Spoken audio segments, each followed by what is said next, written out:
कैसे हैं आदि आप? अल्हम्दुलिल्लाह ma'am. Thank you so much, मैं बिल्कुल ठीक हूँ। Thank you so much for coming और प्रोग्राम का हिस्सा बनने के लिए बहुत शुक्रिया। म्यूजिक का माहौल है और म्यूजिक ने हमेशा से हमारी जिंदगियों को जो है वो बड़े ही टर्न आउट किया है। आपकी जिंदगी में बड़े उतार चढ़ाव रहे हैं, तो आदि की जिंदगी में अब क्या फेस चल रहा है और किस तरह के वो उतार चढ़ाव थे, उस हवाले से बताइएगा। ओके मैम, बेसिकली जो कि बचपन है मेरा वो आर्ट में, पेंटिंग में गुजरा। तो पेंटिंग के साथ साथ फैमिली बैकग्राउंड जो मेरा म्यूजिक में था, तो डिफरेंट लोग जो टॉन्ट्स करते थे, भाई व्हाट इज दिस, ये तो आपको बनता ही नहीं है। हाँ। तो फिर कुछ लोगों के मामला थे, लाइक फिर कुछ चीज़ें होती थी स्कूल्स में, पार्टिसिपेट करते थे, तो वो मतलब एक अच्छा एक इम्पैक्ट पड़ता था। तो फिर मैंने सोचा कि इस साइड पे आऊँ। देन फैमिली में ये था कि बाबा चाहते थे कि मैं एडवोकेट बनूं। अच्छा मतलब ये प्रॉब्लम आपको भी फेस करनी पड़ रही है, क्योंकि आम हर कॉमन फैमिली का ये इश्यू होता है कि पेरेंट्स कुछ और चाह रहे होते हैं, बच्चे कुछ और चाह रहे होते हैं। एक्चुअल में जो मेरे ननियाल में वो सारा म्यूजिक के हवाले से था, तो बाबा बेसिकली बिजनेस में थे, तो वो बिजनेस के हवाले से वो चाह रहे थे कि मेरा बेटा भी बिजनेस में आए। और एक और चीज मैं बहुत इस चीज को फेस कर रहा हूँ, और मैं नहीं, तकरीबन डिफरेंट जो आर्टिस्ट लोग हैं वो फेस करते हैं, लाइक बहुत ना इस चीज को छोटा छोटा समझा जाता है ना मुआशरे में, मतलब कि कोई सिंगर है, कोई आर्टिस्ट है, मॉडल है या कुछ भी है, ठीक है, तो उसको बहुत एक बैड वर्ड्स में यूज किया जाता है। तो इस चीज को मैं लाइक नहीं करता कि ये इस तरह से नहीं होना चाहिए। हमारे यहाँ पे ना हमारी सोसाइटी में इंडस्ट्री को लेके उस तरह की अभी भी एक्सेप्टेंस नहीं है, जिस तरह के हम फॉरेन कंट्रीज में या ऑल ओवर द वर्ल्ड देखते हैं। तो जाहिर बात है कि आपका सफर शुरू हुआ, आपने पेंटिंग की बात की, if I am not wrong आपने एक्टिंग भी की हुई है। तो वो भी आपका ATV का एक ड्रामा था, आज तक तकरीबन मैं छोटा सा था, तो उसमें एक छोटे बच्चे का रोल था। अच्छा। तो वो मैंने किया था। उसके बाद वो मेरे एक अंकल थे, वो मुझे ले गए, तो उनको, तब मैं छोटा होता, काफी क्यूट था तो उसमें मैंने रोल किया। देन मेरे बाबा को पता चला, तो बाबा कहते भाई ये आप किस फील्ड में इनको लेके जा रहे हैं। हाँ। तो फिर वो कुछ मामला थे, तो उसके बाद फिर मैंने बाबा से चोरी चुपके से इस तरह से कभी स्टूडियोज के चक्कर लगा, हालांकि फैमिली बैकग्राउंड है। हाँ। तो छुप के, मतलब कि जैसे मैं कोई बहुत बड़ा जुर्म कर रहा हूँ, ठीक है, तो छुप के काम किया। देन फिर आहिस्ता आहिस्ता से अल्हम्दुलिल्लाह से अल्लाह पाक ने मौके दिए। अच्छा, कुछ चीजें होती हैं हादसातन ना जिंदगी में तौर पे कुछ हो जाता है, आ जाती हैं। अच्छा, मेरी जिंदगी में जो मामला पेश आया आर्ट में, आर्ट के बाद देन मैं मतलब म्यूजिक में जब आया, तो जाहिर बात है, तो जिंदगी में एक परफॉर्म किया था तो बस फिर वो कुछ मामला हैं कि जिसमें हमें एक्सीडेंटली करना कुछ होता है और हो कुछ जाता है। तो जिंदगी में एक प्रॉब्लम हुई कि जिसमें मुझे दोबारा वापस आना पड़ा म्यूजिक में। तो आज से तकरीबन 5-6 साल पहले मैंने काफी ज्यादा कॉन्सर्ट्स वगैरह किए, सूफी नाइट्स की, ठीक है, तो मतलब काफी अच्छा फीडबैक मिल रहा था। तो फिर मैंने उसको छोड़ दिया, उसको यकदम मतलब एकदम छोड़ ही दिया, लाइक खत्म ही कर दिया, ठीक है। तो स्टडी की तरफ सारा फोकस कर दिया, भाई नहीं, बाबा की ड्रीम पूरी करते हैं, अब LLB करते हैं, ठीक है अच्छा जी, जब हमने LLB स्टार्ट कर दी, तो फिर वो जिंदगी में एक जाहिर बात है, जब इंसान थोड़ा सा बड़ा होता है, तो जिंदगी में एक कुछ ऐसा हादसा आ जाता है, खूबसूरत हादसा, समझ रहे हैं ना आप, वो वाला हादसा की बात कर रहे हैं वो। तो बस फिर उस हवाले से, उस हादसे से मैं काफी ज्यादा लाइक डिप्रेशन में चले गया, और तकरीबन राउंड अबाउट 6 मंथ हॉस्पिटल रहा। तो काफी ज्यादा मामला को देखना पड़ा। फिर मैंने सोचा कि यार आदि, अपने वीक पॉइंट को अपनी पावर बनाओ, ठीक है। तो जब आप अपने वीक पॉइंट को अपनी पावर बनाते हो ना मैम, तो वो उसके लिए ये हो जाता है कि आप जिंदगी में जब कामयाब हो जाते हो ना, तो सारी दुनिया आपके पीछे है।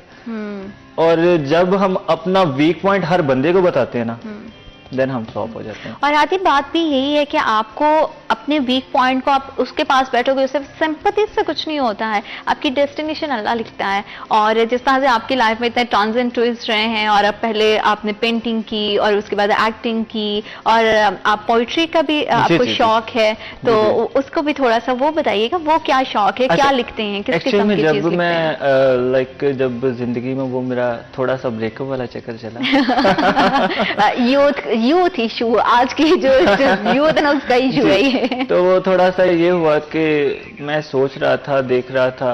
अच्छा, मेरे ना एक बहुत ही फेवरेट सिंगर है सजाद साहब, जो कि मेरे पास अल्फाज नहीं है, लाइक वो महान है।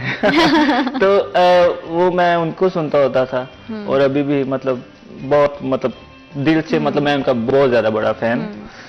तो मैं सुन रहा था, तो वो सारी स्टोरी कि लाइफ में आ रही कि यार मैं जिंदगी में किस वे पे जा रहा हूँ। और जब आप अपने फेवरेट गोल को छोड़कर किसी पर्सनैलिटी को बहुत इतने सारे आपकी लाइफ में गोल्स रहे हैं, पेंटिंग रही है, एक्टिंग रही है, पोएट्री रही है, आपकी सिंगिंग भी है, तो आपका फेवरेट पर्सनल कौन सा है, ये अभी तक शायद कोई डिटरमिन कर पाए या नहीं कर मैं पाए? आपको बताता हूं। मैं एक्चुअल में जो पेंटिंग था, वो गोल नहीं था, वो एक गॉड गिफ्टेड चीज थी। वो जो स्कूल के दौर में था, तो मैंने किया।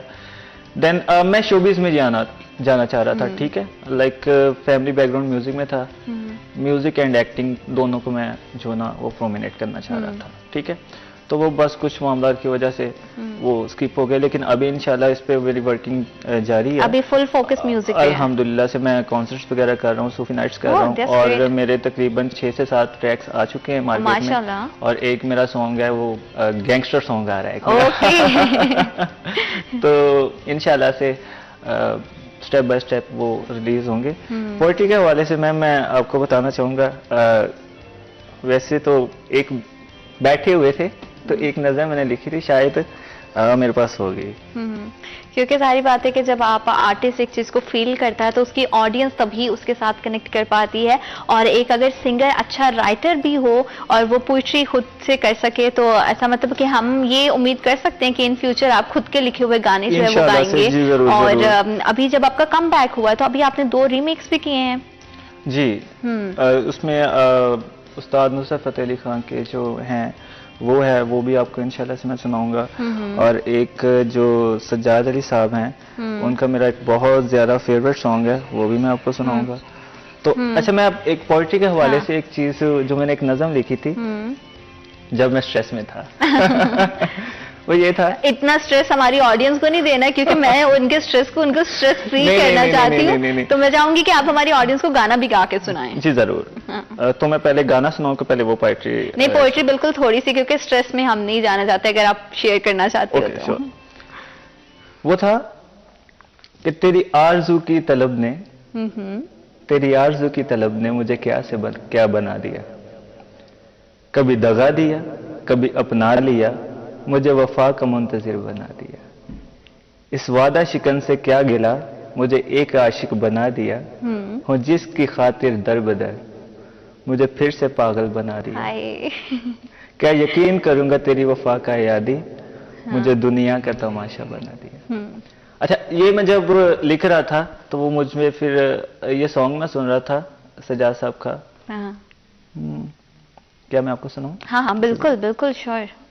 ये तो वो फीलिंग्स है, ट्रू फीलिंग्स जो निकल के बाहर आई हैं। और सारी बात है कि आपकी आवाज से पता चल सकता है कि कितना उस टाइम पे आपको वो दर्द महसूस हो रहा होगा। तो सारी बात है कि और इसी गाने से आपने कम बैक भी किया था, इसी का रीमेक भी किया था। और एक और भी गाना है आदि का जिन्होंने रीमेक किया है, वो कौन सा गाना है, उस हवाले से भी बात करेंगे। वक्त एक छोटी सी break, I will be right back after a short break.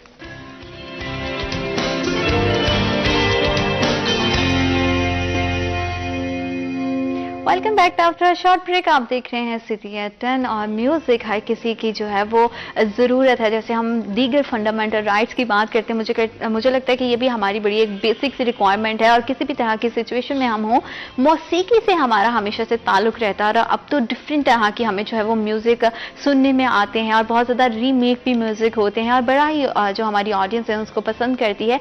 नई यूथ में ये ट्रेंड बढ़ता जा रहा है, और यूथ के हवाले से ही जो है वो एक बड़े यंग और उभरता हुआ नाम हमारे साथ मौजूद हैं, खानजादा आदि। उनसे मजीद बात करते हैं। आदि, जैसे कि आपने एक गाना सुनाया, दूसरा गाना भी आपका रीमेक हुआ था, वो आपने क्या क्या थॉट प्रोसेस था, क्या सोच के उसी को सिलेक्ट किया और फिर वो कैसे सफर स्टार्ट हुआ आपका दोबारा से? अच्छा, जब मेरे ये मामला हुए, स्ट्रेस से बाहर निकला, देन मैंने सोचा कि भाई हरी अब ऐसे नहीं चलेगा, ऐसे नहीं होगा। तो you have to do something. हाँ जी, I can do it. So मैंने फिर अपनी जो वीक पॉइंट को अपनी पावर बनाया। देन मैंने सॉन्ग किया खान साहब नुसरत फतेह अली खान का, सोचता और इस हूँ। बार फैमिली की सपोर्ट थी? जी अल्हम्दुलिल्लाह से। अच्छा, जब मैंने कहा ना, जब एक्चुअल में जब आप बहुत ज्यादा वीक हो जाते हैं, टूट जाते हैं, तो फिर फैमिली कहती है भाई नहीं नहीं हल ऐसा इन्वेस्टमेंट दे दी सुबह। तो फिर बाबा ने कहा कि भाई ठीक है, आप अपना भी शौक पूरा करो, और लेकिन ये है कि आपने अपनी स्टडी को जो वो कंटिन्यू रखना है। तो अल्हम्दुलिल्लाह से मैंने अपनी स्टडी को भी देखा और कॉन्सर्ट्स भी कर रहा हूँ। फिर मैंने ये इसकी रिकॉर्डिंग की दोबारा से, तकरीबन 7 साल के बाद दोबारा से फिर इन हुआ फील्ड में। तो मैंने एक सॉन्ग किया, सोचता हूँ कि वो कितने मासूम थे, क्या से क्या हो गए देखते देखते। तो वही फिर वो सारी स्टोरी के हिसाब से वो उस पे फिट बैठ रहा था।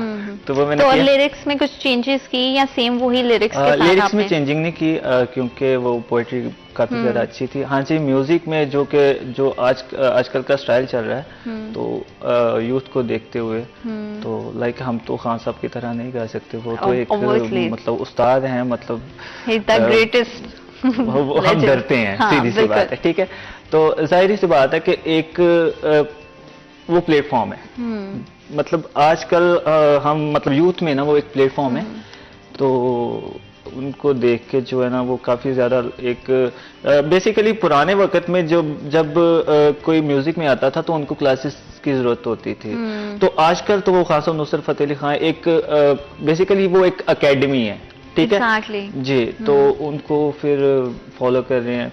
देन फिर सजाद साहब जो बिल्कुल वो तो आपका फेवरेट भी हैं। तो फिर मैंने ये इसको रिकॉर्ड किया, बाकी इंशाल्लाह से मेरे कुछ ट्रैक्स चल रहे हैं। तो फ्यूचर प्लान क्या है, वो कितना उसमें अभी कितना प्रोसेस हो गई हैं चीजें, और कब तक लोग एक्सपेक्ट कर सकते हैं? अच्छा जी, मैंने आपको ये बताया था कि मेरे कुछ ट्रैक्स चल रहे हैं, जिसमें कि एक गैंगस्टर सॉन्ग है, जो कि मैंने बताना है कि अब मैं वीक नहीं रहा। I am the strongest person. Yes yes yes. So मैंने फिर वो ट्रैक वो अभी मेरा रिलीज हो गया तकरीबन इसी मंथ में। अच्छा। तो वो मिस्टर बट स्टूडियो है, इधर फैसलाबाद में ही है, अहमद बिलाल साहब। तो बेसिकली उन्होंने भी मुझे बहुत ज्यादा सपोर्ट किया। तो उन्होंने फिर मुझे 1-2 ट्रैक्स जो अपने स्टूडियो की तरफ से कि भाई अगेन ये बंदा वापिस आ रहा है, कहीं चले ना जाए दोबारा, ठीक है। तो उन्होंने मुझे गिफ्ट किए। हाँ। तो मैं उनका बहुत ज्यादा शुक्रगुजार हूँ। हाँ। उसके बाद फिर मुझे फैमिली से काफी ज्यादा सपोर्ट्स मिल रही हैं, बाबा मेरी बहुत सपोर्ट कर रहे हैं। तो इंशाल्लाह से और इस सब के साथ स्टडी भी चल रही है, और सब चीजें हैं, मतलब हेल्थ इश्यूज अब नहीं है किसी तरह के, और अब जो है वो उसी की प्रोसेसिंग चल रही है सारी, कि किस तरह से चीजें जो है वो मजीद बढ़ सकती हैं। लोगों का कैसा रिस्पांस मिल रहा है? लोगों का बहुत जबरदस्त, यानी कि जिन लोगों ने मुझे देखा था कि जिस हाल में मैं था, वो देख के वो हैरान हो गए हैं, परेशान हो गए हैं। वो कह रहे हैं ये हो क्या रहा है। मैं कह रहा हूँ ये वो ही हो रहा है। चले, बहुत अल्लाह करे कि आपकी जो कम बैक है वो आपके लिए बहुत ही ज्यादा गोल्डन साबित हो, और आप जो है वो इसी तरह से आगे बढ़ते रहें। And wish you all the best. Allah करे कि आप बहुत ज्यादा कामयाबियां समेटें। And thank you so much once again, आपने हमारे प्रोग्राम में आए, 4 चांद लगाए, और इतनी मजे की गपशप आपके साथ रही। जाते जाते ऑडियंस को क्या सुनाएंगे? जी, जो मेरा सॉन्ग अभी न्यूली मैंने जो रीमेक किया है खान साहब का, सोचता हूँ कि वो कितने मासूम थे, जो कि जिनका म्यूजिक मिस्टर भट्ट साहब ने दिया है। तो इंशाल्लाह से वो मैं सुनाना चाहूंगा। बिल्कुल, वो आदि से सुनेंगे। और जितने भी ऑडियंस देख रही है उनको मेरी तरफ से अल्लाह हाफिज, अपना बहुत ज्यादा ख्याल रखिए, और अपने वीकेंड को बहुत अच्छे से प्लान कीजिएगा, और अल्लाह करे कि आपकी चेहरों की मुस्कुराहटें इसी तरह से बिखरी रहें। अल्लाह हाफिज। ओवर टू यू आदि।